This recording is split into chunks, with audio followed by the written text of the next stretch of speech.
Assalamualaikum warahmatullahi wabarakatuh. Hai, kalian apa kabar? Semoga baik-baik saja ya. Di sini saya akan memberikan ilmu yang bermanfaat. Kalian jangan lupa like, komen, dan subscribe ya. Perkenalkan, nama saya Eka Purwati Ningsih dengan nomor induk mahasiswa 201101010031. Di sini saya akan menjelaskan tentang sejarah umroh dan haji. Di sini saya akan menjelaskan umroh dan haji pada 3 zaman. Yang pertama pada zaman Nabi Ibrahim, yang kedua pada zaman dahulu, dan yang ketiga umroh dan haji pada zaman sekarang. Asal mula ibadah haji Nabi Ibrahim. Saat kecil, Nabi Ismail menangis karena kehausan. Kemudian Ibu Siti Hajar mencari sumber air di antara Bukit Safa dan Marwah, yang sekarang menjadi ritual awal sa'i. Kemudian, setelah Ibu Siti Hajar kembali, beliau heran karena Nabi Ismail berhenti menangis dan mengalir air dari bawah kaki Nabi Ismail. Kemudian terdapat sumber air yang sekarang disebut air Zam-Zam. Setelah Nabi Ismail beranjak dewasa, Allah memerintahkan Nabi Ibrahim dan Ismail untuk membangun Ka'bah. Dibangun dengan ketinggian 7 hasta. Malaikat Jibril turut andil menunjukkan posisi peletakan Hajar Aswad. Setelah Ka'bah terbangun, Nabi Ismail dan Ibrahim melakukan ibadah haji. Saat Nabi Ibrahim harus menjalani perintah Allah, sisi lain beliau sedih karena kehilangan anak yang sangat dicintainya.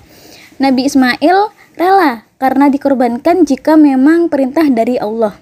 Dan saat Nabi Ismail disembelih, banyak gangguan dari setan ketika proses penyembelihan tersebut. Kemudian dengan sigap Nabi Ibrahim melempar batu ke arah setan-setan yang menggodanya. Nah, dalam proses ritual ini, ibadah haji ini yang menjadi awal mula proses lempar jumroh. Pada tahun 1920-an, sekitar 40% dari seluruh haji berasal dari Indonesia. Ibadah haji pada zaman dulu harus dilakukan dengan perahu layar dan sangat bergantung pada musim. Perjalanan yang ditempuh juga cukup jauh, yaitu 8 bulan, dan tidak jarang mereka berhadapan dengan berbagai macam-macam bahaya. Contohnya, perahu yang mereka tumpangi karam dan penumpangnya tenggelam. Selain itu, karena perjalanan yang cukup jauh, para jamaah haji membawa banyak bekal makanan, terkadang juga harta bendanya dirampok oleh bajak laut, bahkan oleh awak kapal sendiri. Para musafir yang sudah sampai ke tanah Arab juga belum tentu aman karena terdapat suku Baduy yang sering merampok rombongan yang akan menuju ke Mekah. Selain itu, wabah penyakit jamaah saat di perjalanan maupun di tanah Arab juga sering. Mereka juga tidak bisa memberikan kabar kepada keluarganya karena pada zaman dulu tidak ada teknologi.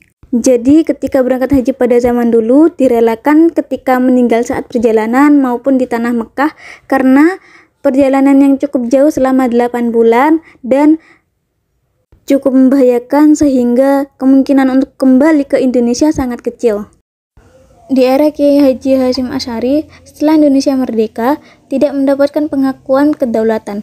Penjajah Belanda tetap berusaha kembali untuk ke Indonesia, sehingga perjuangan fisik seperti pertempuran dan situasi semacam itu, tokoh utama NU Kiai Haji Hasyim Asy'ari pernah mengeluarkan fatwa bahwa tidak wajib beribadah haji ketika negara dalam keadaan perang.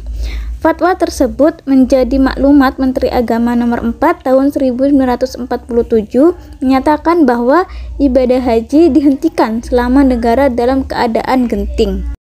Pelaksanaan ibadah haji pada zaman sekarang sangat dimudahkan untuk bisa berangkat ke Tanah Suci. Zaman sekarang seiring berkembangnya teknologi memudahkan kita dalam hal transportasi, tidak membutuhkan waktu berbulan-bulan untuk bisa ibadah haji, dan menggunakan transportasi pesawat, sehingga kemungkinan besar untuk pulang ke Indonesia dalam keadaan selamat. Tetapi pada zaman sekarang semakin banyak orang yang ingin pergi untuk beribadah haji sehingga waktu untuk menuju ke Mekah ini masih menunggu antrian.